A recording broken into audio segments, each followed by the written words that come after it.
The Prime Minister. President, good to see you again. Again. Welcome. Welcome, my friend. Very glad. Let's have a photo here.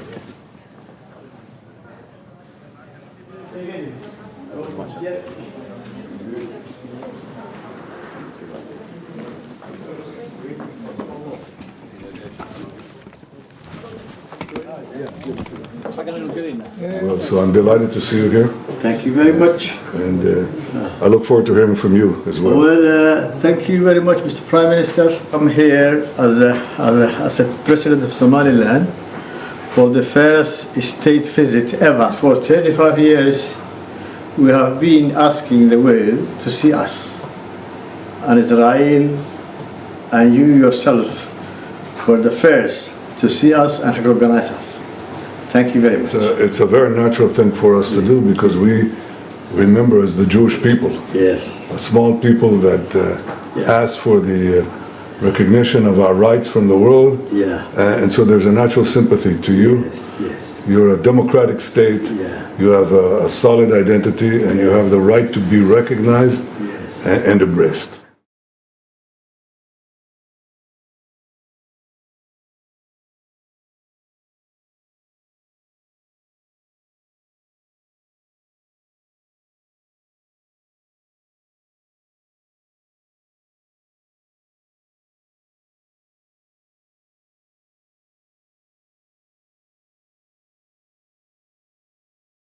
This is a historic moment.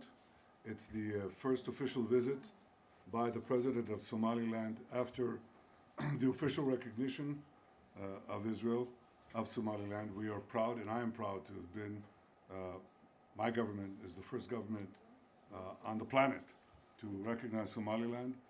Others will follow, and I think that these steps reflect a deep spiritual bond between our peoples. The Jewish people know what it means to possess an ancient history, a distinct identity, an unbreakable national spirit, yet still be denied recognition.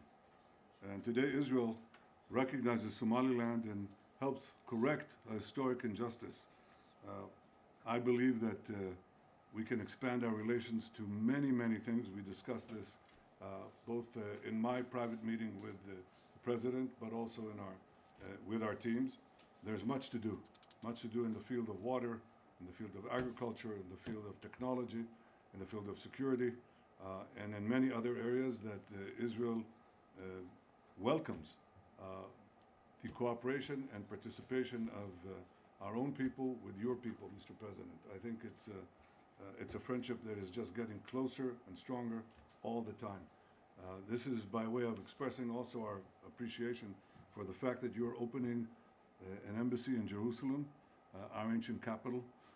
It is your parallel recognition, just as you expect nations to recognize your sovereignty, your identity, your own rights, your own national rights. The same thing we have vis-a-vis our capital. It's only been the capital of the Jewish people since King David. That's only 3,000 years ago. So for some countries, it's a belated recognition.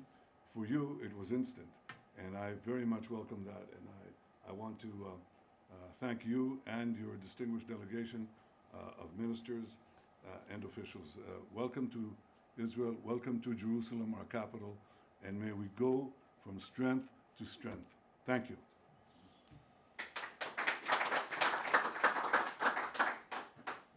بسم الله الرحمن الرحيم. السلام عليكم ورحمة الله وبركاته.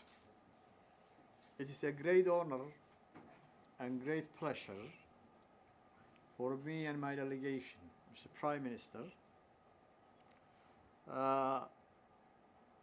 for this moment to be in Jerusalem.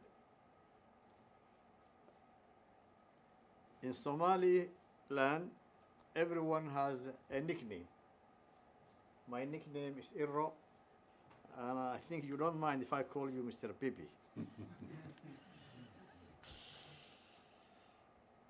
Mr. Prime Minister, it is a profound honor to address you today on behalf of the government and people of Somaliland.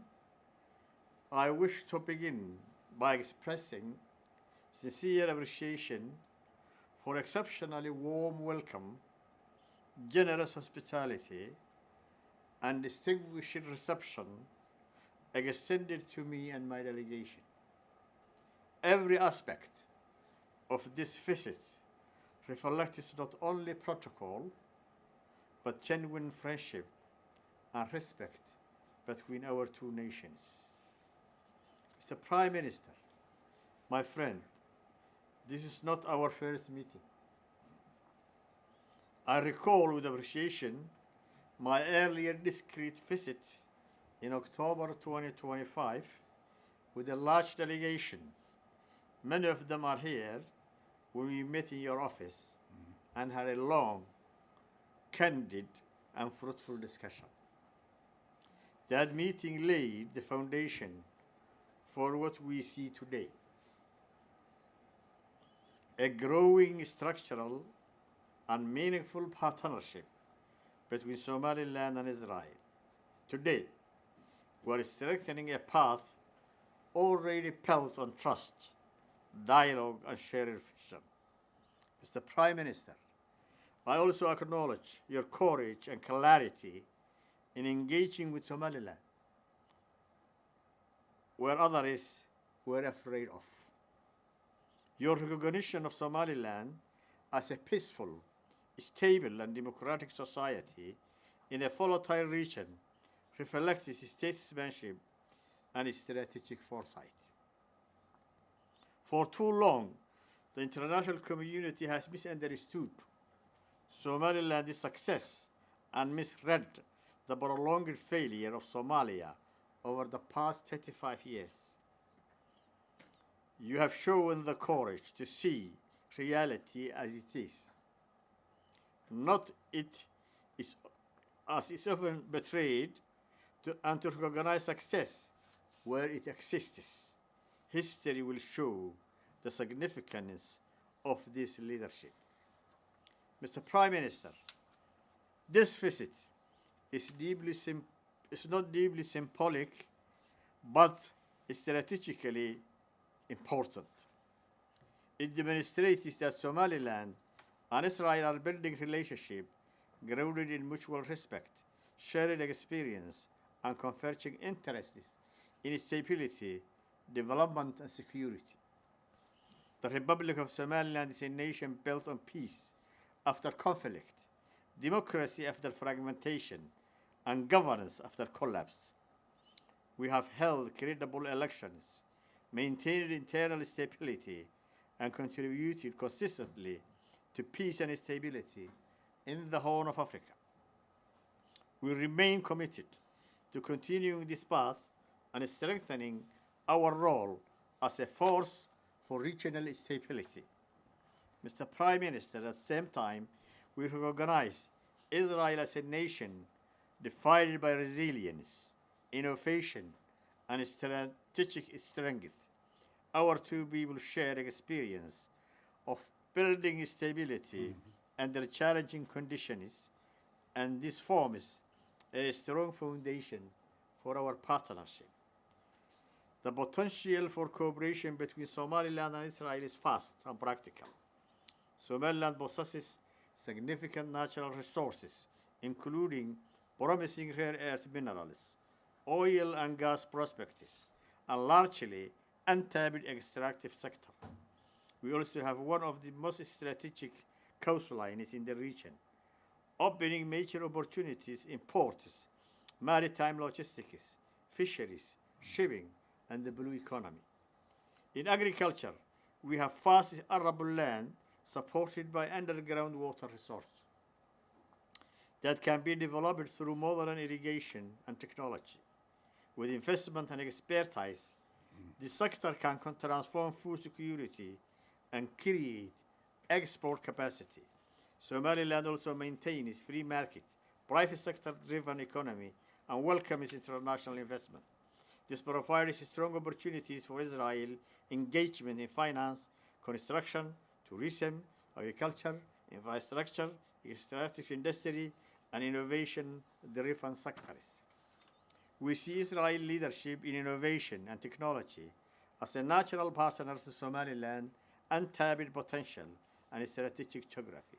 Together, we can build practical, transformative cooperation that benefits both our peoples. This relationship is not symbolic, it is strategic. It is based on realism, shared interests, and commitment to stability, development, and progress. It also sends a message that engagement should be guided by facts, outcomes, and potentiality. Somaliland remains a functioning democracy and a reliable partner for peace in our region. We call for continued international support for democratic governance and stability, where it contributes to peace and development. As we move forward, we are committed to turning this partnership into structured cooperation that delivers real results for both nations. Once again, I thank you sincerely for the hospitality, your leadership, and your vision. This visit marks a new chapter in Somaliland-Israeli relations, undefined by trust, clarity, and shared ambition. Thank you, Mr. Prime Minister.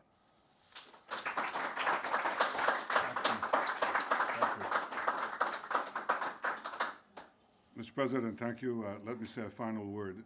Israel and Somaliland stand at the opposite sides of the Red Sea, but we are united by the same belief that freedom, democracy, and opportunity are stronger than extremism, terrorism, and chaos.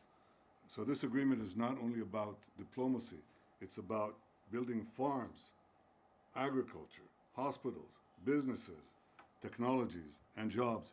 It's about turning friendship into prosperity for both our peoples. The enemies of peace, and there are quite a few of them around us, the enemies of peace build tunnels, missiles, terror armies. We will build something stronger. Partnerships, innovation, a future of hope, and security. So today we extend a hand of warm friendship to Somaliland, and we will build our tomorrow together. And together we will show that the future belongs not to the forces of terror, but to the forces of peace. In that spirit, I welcome you once again to Jerusalem. Welcome, friends.